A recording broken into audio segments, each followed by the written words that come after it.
Hello, YouTube. I completed a couple of deals over the weekend that I kind of just wanted to share with you and share the story behind these deals.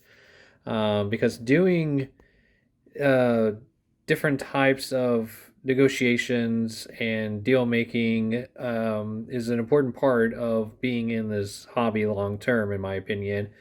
So, outside of your normal stuff that you can do in terms of just going and um, buying stuff through eBay or other auction houses or going to shows, you can always tend to find deals as they pop up, either via locally when somebody promotes cars that are trying to sell in an area close to where you're located, or if you're in a group on social media, a card group on Facebook um, or Discord, or for any type of forum like Reddit or Blood or anything of that nature, where there are opportunities to do deals in those areas as well. And so this is what those potential deals can kind of look like, and I just kind of wanted to go over those and why I did these two particular deals, for potentially for future reference, for you if you have similar stuff that comes up sometime in the near future, and how to, I think, go about it. So, this first deal was a trade deal that I did. Um, I posted a few of my cards on some different groups on Facebook and Reddit, and a gentleman reached out to me through one of those groups. He saw my Shea Gilgeous-Alexander Hoops Artist Proof Rookie. That was a Gem Mint 10. It's a Pop 1 for a Pop 1 rookie card for Shea. So he was really interested in that, but wanted to do a trade deal. And I honestly haven't actually executed a trade deal via online just yet. I've only done trade deals when it comes to, obviously trading cards in person, trading them at a show, or trading them at a shop. I haven't done the online trading yet. I've been a little bit nervous and uneasy about doing that, quite frankly. But this deal, um, I didn't feel quite as nervous about, and I feel like that this is a good way to go about doing trade deals with people that you're doing with online that you've never dealt with before, and don't know. Even if you receive vouchers for certain people, I know it can still be a little uneasy to do a straight up trade deal with somebody that you've never done before. And especially if you're the first one that needs to send the card out in the trade deal, I know that it can be potentially nerve wracking. But this deal, so he had this Luca rookie Panini Threads Dazzle 9.5. So a true gem, 9.5s across the board. So I was definitely interested in this card. I still thought in my head that the Shea card that I was trading out was still more valuable than this one, because of the rarity, the fact that it is a Pop 1 card that you're just not going to find anywhere else.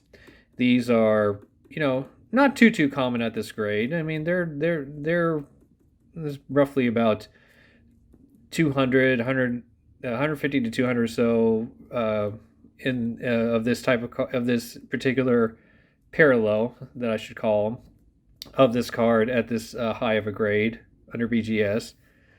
So still pretty valuable. I mean, it obviously had a lot of sales history still, so I can tell pretty easily that the value of this was around 350, and the value of my Shea I still thought was much higher than that. So I asked if he wanted to do a cash and trade deal. I was like, I'll take this Luca plus cash for my Shea card. And we finally came to terms on the amount of cash. So since it was a cash and card deal, because he wanted me to send my card out first to him. So, but since there was cash involved, I told him, well, how about this? Why don't you go ahead and PayPal me the cash that you agree to as part of the deal first? Once I receive that in my PayPal account, I'll go ahead and ship out my Shea card to you. And once you receive the Shea card in the mail, then you can send the Luca card out to me. And so we agreed to that, and it was a pretty smooth transaction. As soon as I got the PayPal funds, I shipped out the Shay, gave him the tracking info. He received it in a few days, updated me, and showed me that he was sending his Luca out, and it finally came in today. And so, very happy about it. A very, very smooth trade transaction, I should say. And now that I've done this transaction with this gentleman, I feel confident going forward, if something were to come up between me and him again, that I would go ahead and do the deal, even if it was just a straight trade deal, because I now feel pretty confident that he's a straight up guy and he's on the up and up. But yeah, I think maybe that is a good way to go about it if you're looking to do trade deals via online with people that you've never met obviously before, potentially never dealt with before. And then once you've done a couple deals with them, they've gone smoothly, no issues, then maybe moving forward you have no issues with doing any other type of trade deals and feel pretty confident about it. And then the other deal that came up was a guy locally in Jacksonville, Arkansas, which is just a little bit north of where I live in Little Rock. He posted on some Central Arkansas, Facebook groups, that he had some cards to sell. And in this card in particular, I noticed that he had is this Michael Jordan gold parallel numbered to just 50.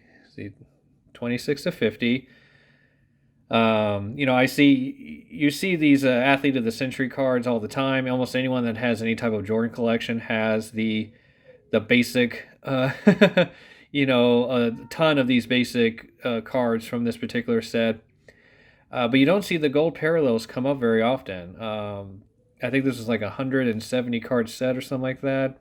Probably doesn't say. I feel like it was around 170 or so.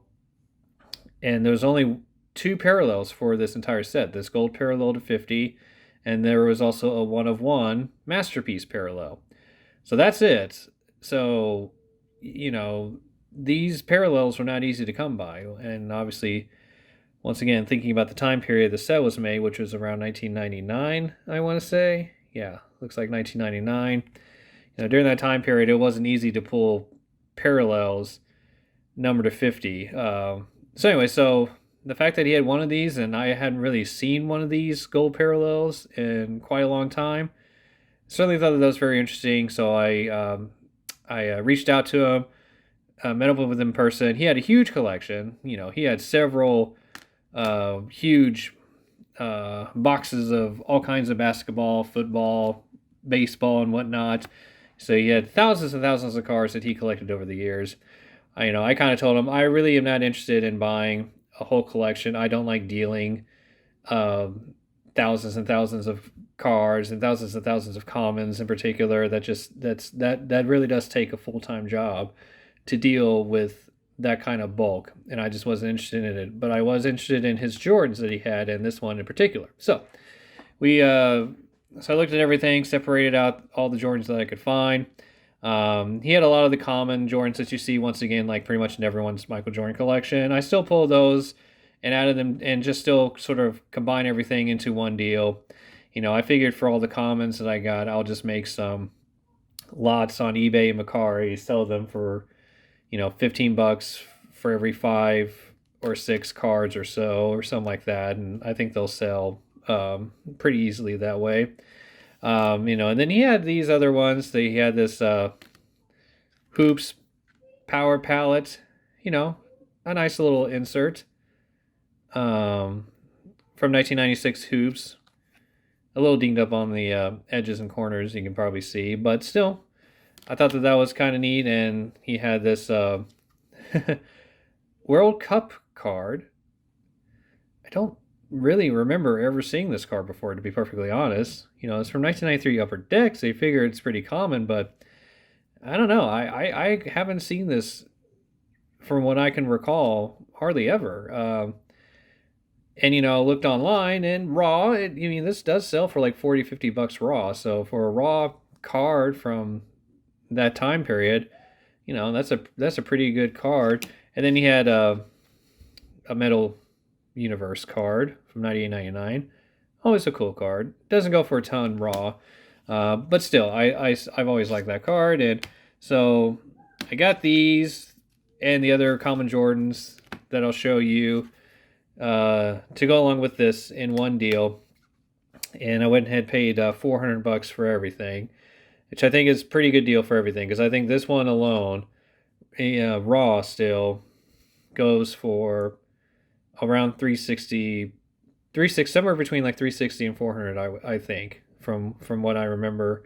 But overall, I thought I got a good deal for all the Jordans.